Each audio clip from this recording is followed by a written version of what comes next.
Apple vient d'annoncer ses iPhone Air, iPhone 17 et 17 Pro. Mais c'est pas tout, on arrive sur la 3e génération des AirPods Pro et un renouvellement de la gamme des Apple Watch. Alors je vous propose de faire un grand débrief de ce qu'on a pensé de cette conférence. L'éléphant au milieu de la pièce, paradoxalement, c'est quand même l'iPhone Air. Donc comme on l'a dit, c'est pas le 17R. Donc moi, de mon point de vue, je pense que ça va être un peu comme le SE, ça va être une gamme transannuelle. Contrairement aux autres qui seront renouvelés chaque année. Ce qui veut dire que ton iPhone Air cette année, il a la puce de l'iPhone 17 Pro. Du Pro, ouais. Mais que l'année prochaine, il aura la puce de l'iPhone 17 Pro, toujours. Alors, je vais expliquer. Alors, il y a deux choses. Un, c'est le bordel chez Apple, ils sont pas d'accord avec eux. Ils ont abandonné le nom iPhone SE pour le passer, pour avoir le iPhone 16e à la place. Tu me disais que c'était un non-sens, toi, de faire ça avant la conf. C'est-à-dire qu'ils ont simplifié leur gamme pour avoir que des iPhone 16 dans la gamme de l'entrée de gamme jusqu'au top. On s'attendait à ce que du coup, là, ce soit la nouvelle famille iPhone 17 avec l'iPhone 17e qui arrive dans quelques mois. Mais non, parce que les gammes SE sont toujours transgénérationnelles. Non, mais le 16E, ça indique que ça laisse supposer que tu vas avoir un 17E, un 18E, un 19E, etc. Ouais, je pense pas. Tu crois que je pense. Ils vont l'annualiser ? Ouais, je pense. Ok. Mais par contre, je pense que du coup, ce que nous indique l'iPhone Air, ça va être bizarre de le dire sans dire 17. Ah ouais, moi j'ai du mal. Hein. Air, ce que nous indique l'iPhone Air, surtout, c'est pas tant qu'il va être pas annualisé, c'est surtout qu'il va prendre sa retraite dès l'an prochain, puisque d'après Mark Gurman de Bloomberg, Apple a un plan sur 3 ans de faire à chaque année un big iPhone. Et l'an prochain, a priori, le big iPhone, c'est l'iPhone pliant, le Famoso. Dans 2 ans, c'est celui des 20 ans. Et dans 2 ans, c'est celui des 20 ans. Donc en fait, chaque année, il va y avoir un iPhone pas numéroté, un peu événementiel. Donc un peu édition limitée presque, on va dire. Mais donc ils vont donc il fera qu'un an. L'iPhone Air, il fait qu'un an et après pour moi il va faire qu'un an et après il tirera sa révérence. Ok, donc il va vivre sa vie tranquille sur 3 ans quoi. Mais en fait le truc où ça n'a aucun putain de sens, c'est que le terme Air chez Apple, c'est une gamme pérenne, tu vois. Aussi bien dans les iPads que dans les MacBooks. Donc là, ça veut dire, ils sortent un iPhone Air. Ça veut dire, on a des produits Air sur l'intégralité des produits Apple, mais pour un an. On verra. Moi, c'est mon pari. De ce qu'on sait de la feuille de route. Si tu as des gens qui murmurent à ton oreille. Si la feuille de route de Bloomberg a vu juste et qu'il y a bien un iPhone pliant qui arrive l'an prochain, ils vont pas se mettre à avoir 5, 6, 7 iPhones d'année en année en fur et à mesure qu'ils les rajoutent, tu vois. Non, mais en fait, moi, je trouvais que avoir une gamme classique, en fait, pour moi, bordel, on harmonisait les gammes, tu vois. La gamme classique, iPad, iPad Air, iPad Pro, MacBook, MacBook Air, MacBook Pro, iPhone, iPhone Air, iPhone Pro. Pour moi, c'était cool de faire comme ça. Et en fait, cette gamme-là pouvait après résister à chaque... Dans le chat, je vois Artroxos qui dit... autant de R&D pour ça, par rapport, j'imagine, à ma théorie.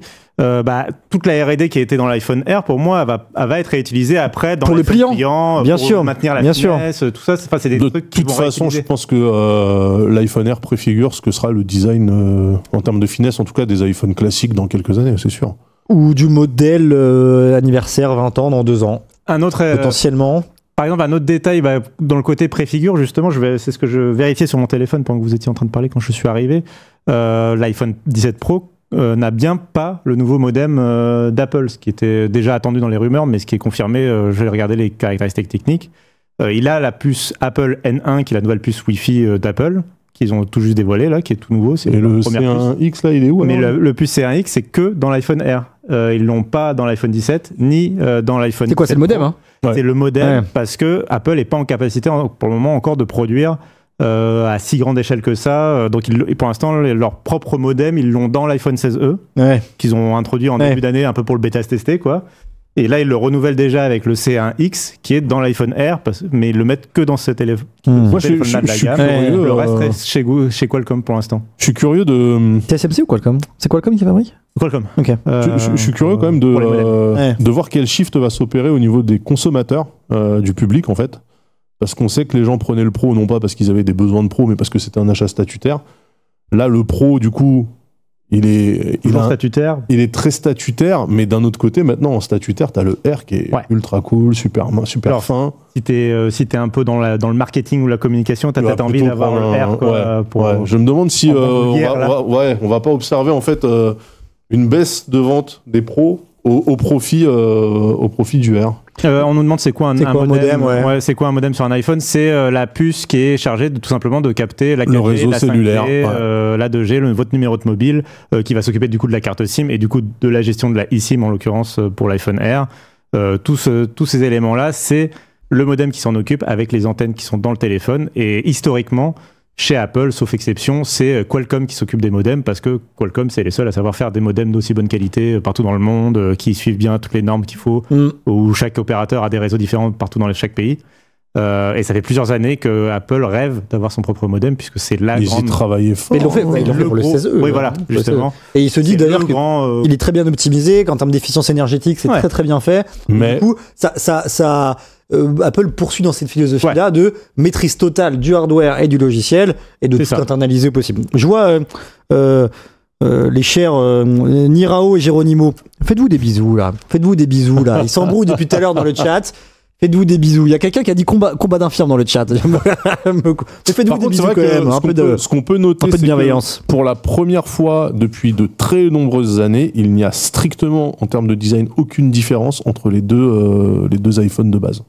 Entre le 16 et le 17, ce sont les mêmes. Ah oui, le 16 et le 17, on est vraiment les mêmes. Donc effectivement, je rejoins le chat qui dit en fait, la différence statutaire va se faire non pas sur l'iPhone de base avec les objectifs qui changent de place, mais sur l'iPhone Air. Et c'est un vrai point. Là, tu parles des pros ou tu parles des classiques? Non, du classique. Le pro, lui, pour le coup, il change tout. Mais clairement. Mais alors, du coup. Mais en fait, le 16, moi, j'ai ici un 16. Change pas, mais il était pas censé avoir un écran plus grand. Il a un écran un petit peu plus grand. Voilà. Oui, non, mais. Enfin, c'est quoi? C'est juste les bordures. C'est un écran plus grand, c'est les bordures qui sont plus fines. Les bordures sont plus fines. Voilà, ils ont attaqué un peu encore plus les bordures. Donc, comme je disais tout à l'heure, bon courage si vous achetez ça sur Back Market pour pas vous faire refiler le mauvais iPhone, puisque là, il y a aucun moyen de le distinguer, à part les couleurs éventuellement. Ouais, bien sûr. Mais même le Sauge là que moi j'ai sur l'iPhone 16, il est aussi. Mais c'est Sauge ça? Ouais. Après, il y a les lumières. Ouais, ok, d'accord, parce que là, je le vois bleu, moi. Non, c'est ça. Les titres sont à jour sur les Apple Watch. Nickel. On le voit bleu là. N'hésitez pas à vous rendre sur le site de Frandroid.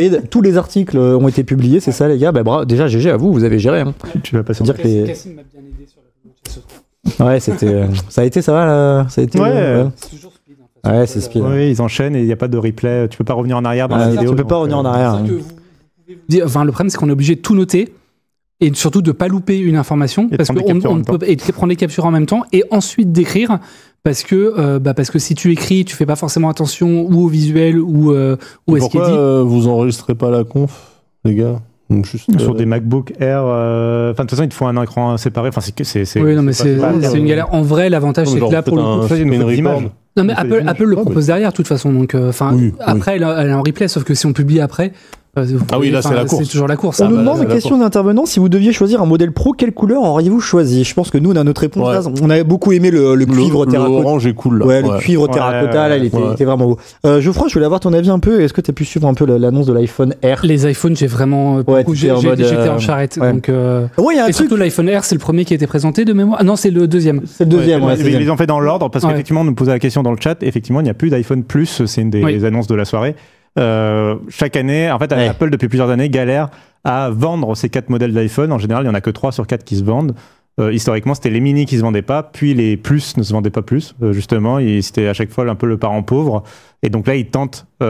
Comme disait Mark Gurman, c'est littéralement ils ont essayé de réduire la diagonale, ça n'a pas marché. Ils ont essayé d'augmenter la diagonale, ça n'a pas marché. Là, il y a une seule dimension qui restait, c'était la finesse. Il y a SBKTV qui demande s'il n'y a pas de Pro Max pour interrogation. Si. En fait, il y a un Pro Max, simplement, c'est le même, enfin, comme tous les ans, c'est le même que le Pro, simplement en plus grand. Donc Apple, on a normalement, chaque année, ils rajoutaient des trucs dans le Pro Max que tu n'avais pas dans le Pro. Pas il y a 2 ans. Pas il y a 2 ans pour le coup. Enfin, pas l'an dernier. L'an dernier, de mémoire, le 16, c'était le même. Mais là, oui, c'est juste la même chose en plus grand. Ce qui est bien, du coup, parce que du coup, tu profites du meilleur appareil photo possible, même si tu préfères un téléphone qui. Ah non, mais si, en fait, ce qui changeait, c'était la capacité maximale, je crois. Dans le Pro Max, tu avais une possibilité d'aller au max du stockage. On nous demande. Ce qui m'interroge, justement, d'ailleurs, c'est pourquoi ils gardent ce nom Mac, je trouve. Enfin, j'imagine que c'est par habitude des clients maintenant, mais en fait, j'aimerais bien, moi, dans ma logique, si je devais ranger un peu la gamme.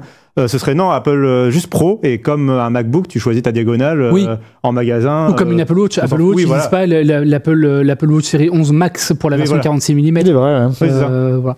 choisis au moment d'achat ta diagonale et puis en termes de marketing c'est le Pro Max. Tu vois, mais je pense que de toute façon ça a toujours été un merdier la non homogénéité des différentes gammes. Donc là c'est pour ça c'est cool que au moins tu t'y retrouves. On a pas mal de questions aussi. Juste, c'est quoi la technologie de réseau Thread? Thread c'est une technologie de réseau qui vous permet d'être un protocole pour tout ce qui va être domotique. Donc tous les appareils connectés chez vous vont pouvoir fonctionner les uns avec les autres, du moins en théorie.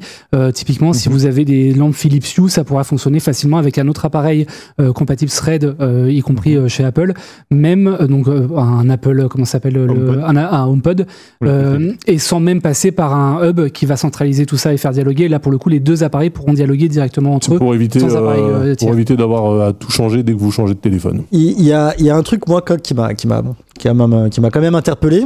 Je me suis fait un peu trash talk par Arnaud avant l'émission parce que j'ai dit que Apple Intelligence on n'allait pas beaucoup le voir. Et désolé, mais Apple Intelligence n'a pas du tout été central. Et parce que ce que je disais, c'est que ils sont quand même on a eu un petit peu au niveau de la traduction instantanée avec les AirPods. Ils l'ont même pas appelé comme ça. Hein. Mais désolé, le terme Apple Intelligence n'est pas sorti. Exact. Les termes Apple Intelligence n'ont pas été sortis. Siri n'a pas été cité. On le sait qu'Apple a beaucoup de retard. On le sait qu'Apple préfère en parler à la WWDC. Apple a besoin de vendre des iPhones. On sait que les iPhones, on en a parlé dans un des articles teasing, ça correspond grosso modo à 50% des recettes d'Apple. Faut s'imaginer un peu les enjeux commerciaux qu'il y a derrière juste cette conférence, juste cette keynote. Sachant, et j'aime bien le rappeler, que même quand tu prends les 50%, donc comme tu as dit, c'est l'iPhone, et même le reste du coup des 50% restants d'Apple, c'est dépendant de l'iPhone. C'est-à-dire que quand tu vends des Apple Watch et des AirPods, même s'il y a des compatibilités parfois avec d'autres produits et tout, grosso modo, quand tu achètes des AirPods... En vrai, il n'y a pas de compatibilité. Enfin, les AirPods, tu peux les utiliser avec un téléphone Android, mais tu peux pas les mettre à jour, tu peux pas gérer la réduction de bruit via l'application. Grosso modo, mais les AirPods, tu pourrais les acheter avec une Apple Watch, tu peux pas du tout. Non, mais les AirPods, tu peux les acheter avec ton MacBook ou avec un iPad, mais globalement, tout ça tourne autour de l'iPhone. Si un jour les ventes de l'iPhone décrochent, c'est les ventes de l'Apple Watch qui décrochent, c'est les ventes des AirPods qui décrochent, donc...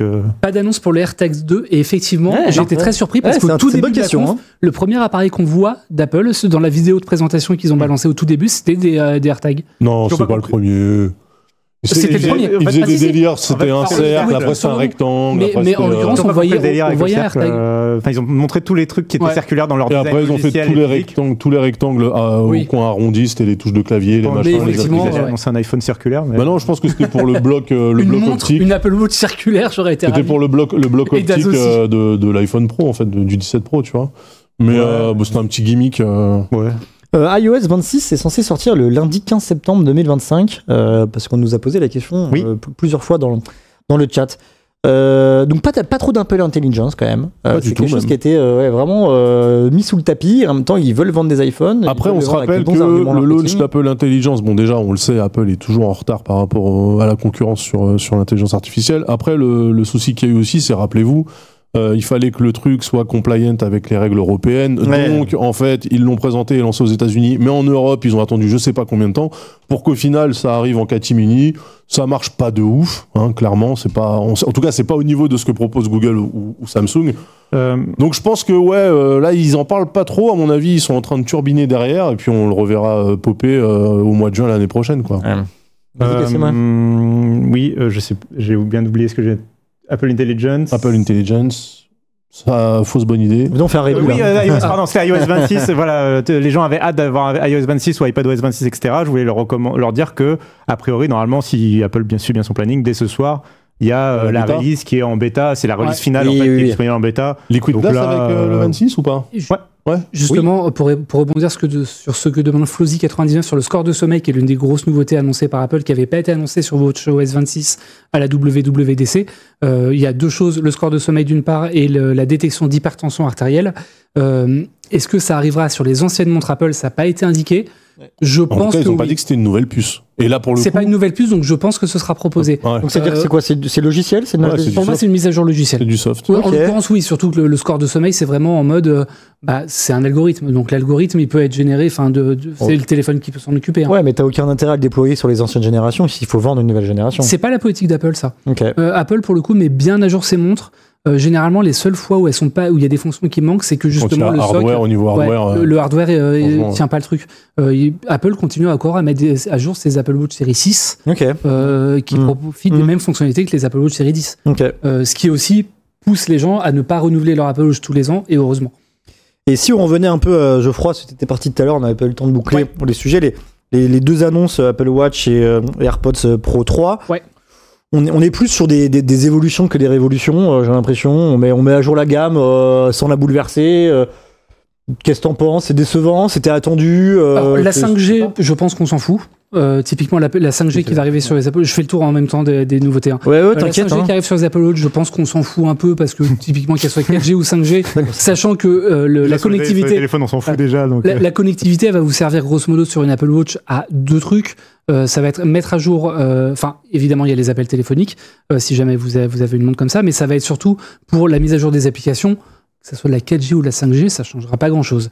Ou la cartographie et le GPS, et encore, même là, bon, il n'y a pas trop de soucis. Donc ça, c'est assez gadget. Ce qui est intéressant, c'est la connectivité satellitaire sur l'Apple Watch Ultra, donc qui se connecte directement au satellite. Si jamais vous êtes dans une zone blanche, que vous faites du canyoning par exemple, que vous avez un accident, que 26 jours plus tard ou 26 heures plus tard, je sais plus le nom du film, bref, vous devez vous couper le bras 26 heures plus tard. 26 jours, c'est compliqué.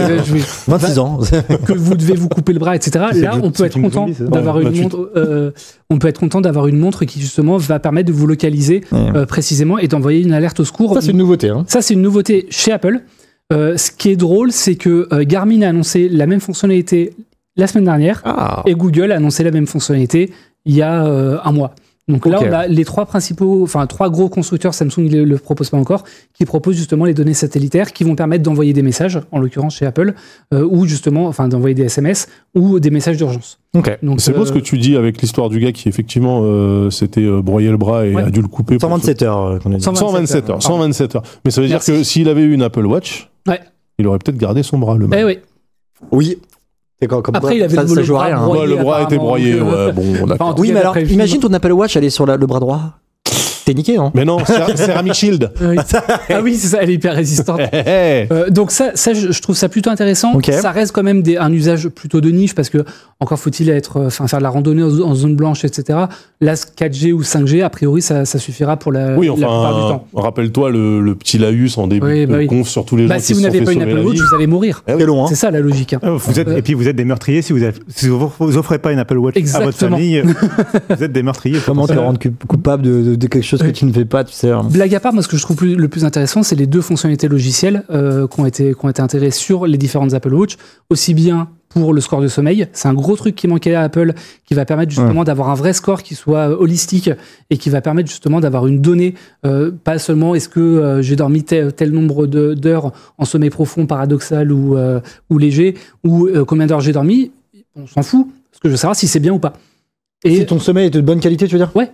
Et avec un score de 0 à 100, et je trouve que c'est une bonne idée, et ils rattrapent enfin leur retard là-dessus vis-à-vis de Samsung. L'autre point sur lequel ils rattrapent leur retard vis-à-vis de Samsung, c'est la détection d'hypertension artérielle sur Apple Watch, qui va se faire directement via le capteur optique de fréquence cardiaque, donc le petit capteur au dos.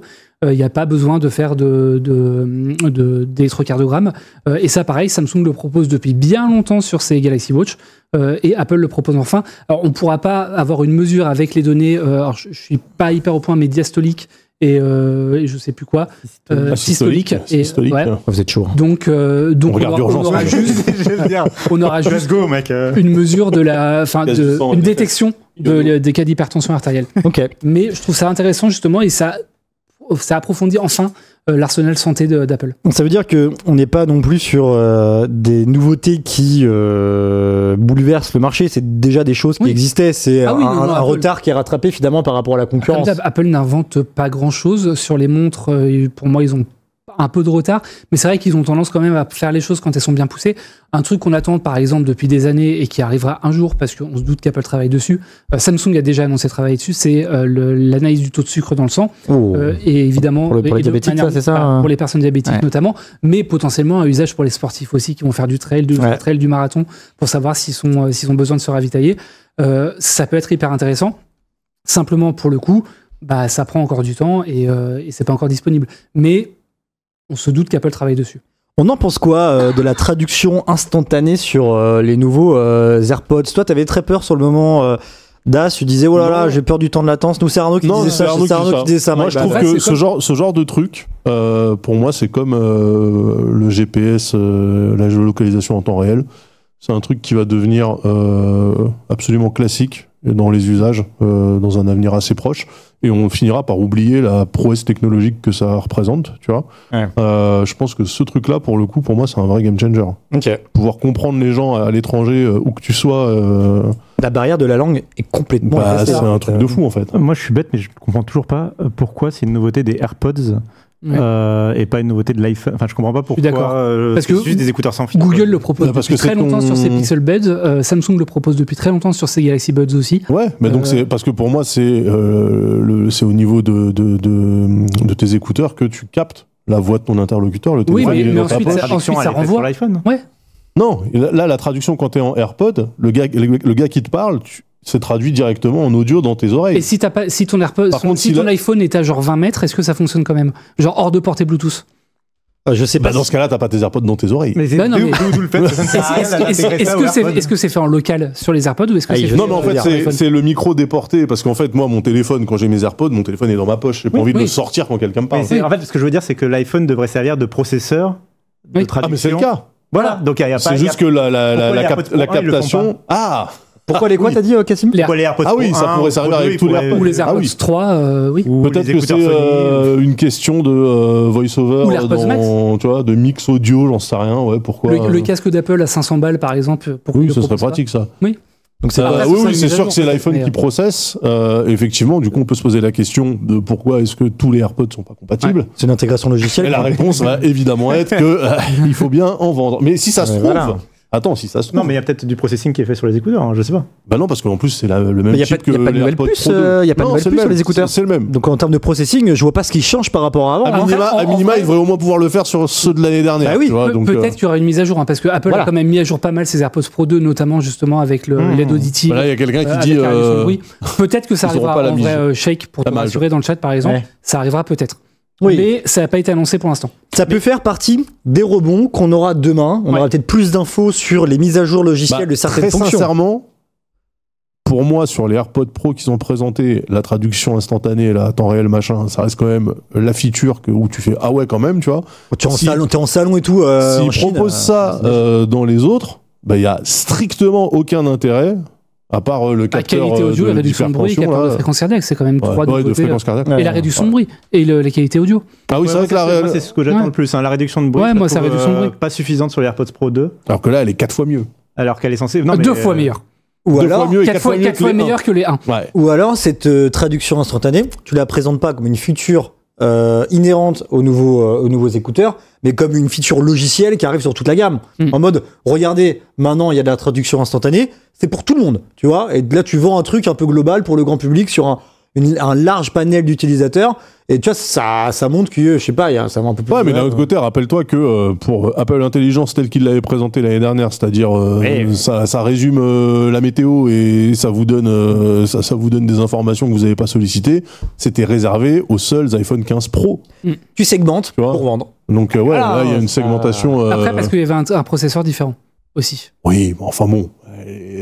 T'as un Pixel, les mises à jour de Google côté IA, tu les as sur ton Pixel d'il y a 3 ans. Ça dépend si c'est des mises à jour IA qui vont permettre qui sont tournées en local ou si ça fait partie du cloud. Il y a une vraie segmentation chez Apple de ce fait, et même chez Google en fait, même les smartphones Android ont la segmentation en fonction de la puissance par rapport à l'IA. On passe sur du full eSIM aussi, hein. Ça y est, pour l'iPhone Air. Pour l'iPhone Air uniquement. Et le Pro, il me semble, non. Le Pro, il est en physique. Parce que le Pro, ils avaient dit 100% ici. Non. C'est aux États-Unis et tout, mais non. Ok. Donc c'est important de le préciser. Non, le Pro, il a une carte SIM physique. C'est que le Air qui est en eSIM 100%. Alors peut-être le chat me corrigera, mais je suis quasi sûr. Les iPhones se mettent comme les Apple Watch, du coup, il n'y a pas de SIM. Tout à fait. Que de l'eSIM. Sachant que c'est les opérateurs qui vont. Ouais. Qui sont pas super contents en France de ça, mais bon, moi je trouve. Moi j'avoue que je suis déjà en eSIM sur mes. Ouais, t'es en eSIM, ouais. C'est bien ou pas? Moi je suis pas en eSIM. En fait, c'est quoi l'avantage? En vrai, c'est quoi concrètement, pragmatiquement parlant, c'est quoi l'avantage? L'avantage, c'est que j'arrive en Chine, je n'ai qu'à cliquer sur un bouton pour désactiver ma carte SIM et activer ma carte SIM Olafly qui fonctionne en Chine. et j'ai pas à avoir mon petit boutonio dans mon portefeuille pour aller sortir le carte SIM. Et à commander une carte SIM qui va arriver 2 jours plus tard. En fait, l'activation, elle est instantanée, quoi. Ouais. Via ta eSIM, tu peux avoir ton forfait chinois directement, etc. Ouais. Et même quand tu prends un nouveau forfait chez un nouvel opérateur, c'est activé en 10 minutes, je crois. Ouais. Moi, je suis allé au Vietnam en mars-avril, j'ai une carte SIM physique, je suis allé sur mon compte Soch, en 3 clics, j'avais 30 gigas pour le Vietnam. Oui, mais t'as activé, mais parce que c'est une intégré à option. Soch. T'as pas changé d'opérateur. T'as pas changé d'opérateur. Ok, c'est comme En fait, ça. tu peux changer d'opérateur. Ok, donc ça, c'est pour l'iPhone R uniquement. Logique par rapport à la finesse du téléphone. Le téléphone, il est quand même sacrément fin. Il est 0,2 mm plus fin que le S25 Edge qu'on a en plateau juste ici. Bah après, le S25 Edge, il y a un tiroir SIM dessus. Ouais. Il y a un petit tiroir. 2 mm. C'est pour ça que Apple l'a supprimé, c'est parce qu'ils ont fait plus fin pour... Oui, Kassim? Pour maximiser l'autonomie, Apple a énormément insisté sur l'autonomie. C'est quand même le gros défaut de ce Samsung ultra fin. Donc justement, peut-être que l'absence de carte SIM, pour le coup, on verra. Alors oui, c'est des petits éléments et c'est pas si grand que ça. Surtout, on parle d'une nano SIM avec un petit logement et tout. Ouais. Mais chaque millimètre de gagné, je pense, peut être nécessaire sur des téléphones aussi fins. En vrai, il n'y a plus besoin de carte SIM. Non. Tant qu'on est sur l'autonomie rapidement, une grosse nouveauté, et ça pour le coup c'est peut-être passé un peu sous les radars, sur les Apple Watch, c'est que Apple a enfin arrêté d'annoncer 18 heures d'autonomie sur ses Apple Watch, sachant qu'elles faisaient déjà 24, 25, 26. All day. Ils ont dit 24 heures. Ah oui, ils ont dit 24 heures. Donc grosso modo, ça fait 6 heures de plus. Sur une journée complète, ça fait 25% d'autonomie en plus. Ce qui est une très bonne nouvelle sur Apple Watch série 11. Donc je suis assez impatient de voir ce que ça rend vraiment. Sans parler de l'Apple Watch Ultra où ils annoncent 43 heures de mémoire ou 42 heures. Moi, je suis pas utilisateur de smartwatch, donc pour moi, les 24 heures, ça devait. Dans ma tête, c'était déjà largement tapé. De fait, Apple avait tendance et a toujours, en tout cas avait tendance, je veux pas m'avancer sur la nouvelle, à sous-estimer l'autonomie de ses Apple Watch. Ouais. Moi, sur tous mes tests d'autonomie, en allant courir, etc., en dormant avec, donc mesure de la fréquence cardiaque, on continue pendant la nuit, la journée et tout ça, et écran Always On activé, j'étais généralement à 25-26 heures. Donc là, ça veut dire que potentiellement, si tu rajoutes 25% d'autonomie, tu peux monter à 30 heures facile, voire 35 heures. Donc c'est parce qu'effectivement, depuis que tout le monde te parle de mesurer ton sommeil avec ta montre, il faut qu'elle dure le temps que tu. C'est un peu ça. Pour moi, c'est un peu comme ça que je l'ai anglais sur l'article, c'est que Apple mise enfin sur le sommeil et pour ce faire, ils améliorent aussi l'autonomie de leur montre. C'est-à-dire que si tu veux la porter pour sommeil, il faut plus que tu la recharges à ce moment-là. Tu feras peut-être à un autre moment. Pas de nouveau casque Vision Pro, pas de surprise sur ça. Non. Tu l'attendais? Non, j'attendais. Ou le Vision tout court. Ou le Vision tout court. Ou le Vision Slim. Ça fait. J'arrive pas à me souvenir des autres années. Est-ce qu'il y avait un One More Thing? Non, ça fait très longtemps. Sur la conf iPhone, il y a rarement de. Comme tu le dis, l'iPhone, c'est 50% du chiffre d'affaires d'Apple. Il faut absolument qu'aucune news ne puisse obscurcir le fait que les iPhones sont lancés. C'est déjà une chance si on a les Apple Watch et les AirPods en même temps. C'est vraiment. Généralement, c'est Apple Watch, AirPods, iPhone chaque année. Après, t'as l'iPad qui pop là comme ça à un moment où personne l'attend. Printemps, c'est avec les MacBooks maintenant. Ça, avec les MacBooks et les TV, c'est pareil. C'est plutôt avec les MacBooks quand ils ont des trucs à annoncer pour le salon. Enfin, souvent ils font ou alors. Maintenant, de plus en plus, Apple fait juste des communiqués de presse pour ce qui est du salon, donc les HomePod, les Apple TV et compagnie. D'ailleurs, le HomePod, c'était Arnaud qui avait dit je vous garantis que le One More Thing sera un petit HomePod. Mais vous aviez vraiment misé sur le fait qu'il y aurait un Arnaud était sûr. En 2025. C'est vrai que d'un autre côté, parce que le HomePod, il est sorti de la gamme. Et c'est vrai que la première image, quand il faisait les trucs avec tous les cercles, c'était un téléphone qui passe sur un HomePod. Donc tu pouvais te dire. C'est le AirTag. Faut savoir qu'on sait que Apple a un nouveau HomePod qui est prêt. C'est un HomePod avec un écran, alors un peu moins sur le son et un peu plus sur le côté home. Contrôle de la maison et surtout Google Nest, Booster alliage, Alexa et compagnie. Et en fait, c'est un HomePod normal là, ce que tu me montres. C'est un HomePod vraiment avec un écran. Le HomePod actuel n'a pas d'écran. Google Nest Hub, tu sais le truc. Oui, j'ai ça dans ma cuisine. Et l'argument fort de ce nouveau HomePod, c'est Apple Intelligence et le nouveau Siri. Comme le nouveau Siri n'est pas disponible et qu'Apple Intelligence s'est cassé la gueule, il est resté dans les placards. Donc alors il est genre shelfé jusqu'à la fin des temps ou il compte le sortir? On ne sait pas justement. Est-ce qu'ils vont sortir le nouvel Apple Intelligence ou pas? Surtout, est-ce qu'ils vont sortir Apple Intelligence en vrai? Surtout, il y a un monde où, je crois que j'avais lu une rumeur sur ça, il y a un monde où en fait la génération suivante arrive et la première génération du coup de ce. En fait, ils vont peut-être foutre à la benne une première production d'Apple HomePod maison parce que la deuxième génération en termes de hardware sera déjà prête, alors que Apple Intelligence c'est pas encore arrivé en gros. Ah oui, d'accord, ok. Question bête, mais sur l'iPhone 17, l'iPhone R, pardon, est-ce qu'ils ont annoncé batterie silicon carbone ou est-ce que ça Non, ils ont parlé d'une batterie haute densité. Ouais, voilà.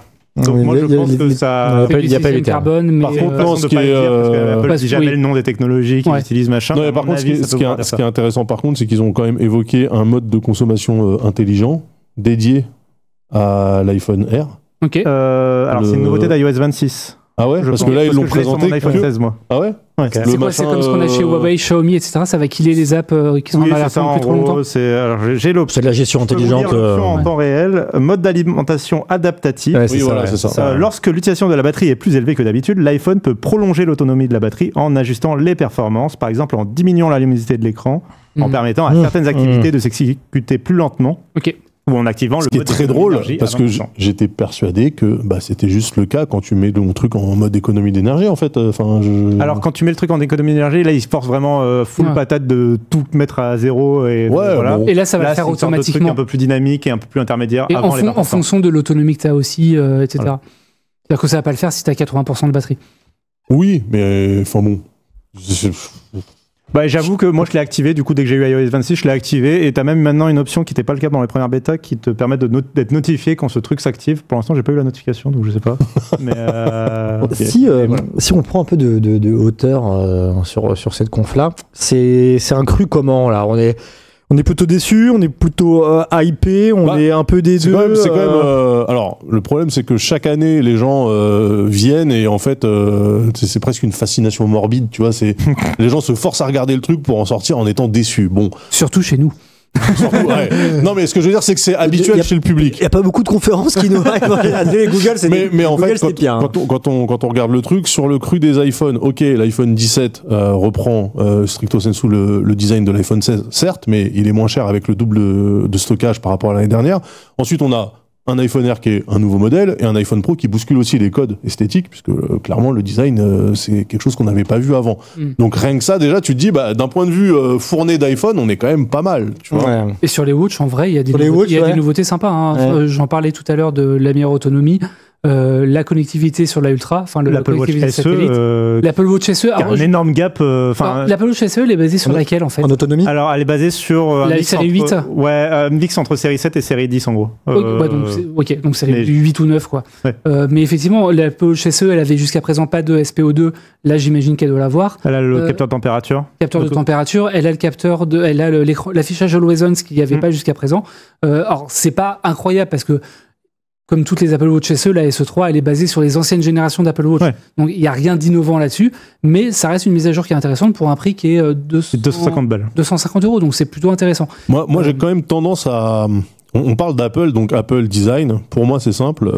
Si les mecs changent pas le design d'un produit, pour moi, il y a zéro nouveauté. Après, tu peux mettre tous les capteurs que tu veux, tous les machins. Oui, mais ça, c'est le pas l'Apple Watch. Changé, de toute façon. C'est pas l'Apple Watch pour les gens qui veulent un nouveau design, c'est l'Apple Watch pour les gens qui veulent s'acheter une Apple Watch. Qui veulent une Apple Watch, bien sûr.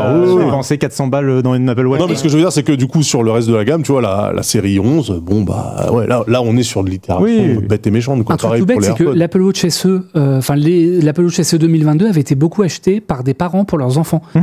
Et on le voit surtout avec arrêtez de traquer vos enfants. Non, arrêtez de traquer, mais pouvoir communiquer avec son enfant, l'appeler, lui envoyer un message, notamment à l'école maintenant, puisque les portables sont interdits. Les montres connectées ou en tout cas, peut-être que ces agences font un gros truc là-dessus. C'est interdit aussi. C'est interdit aussi.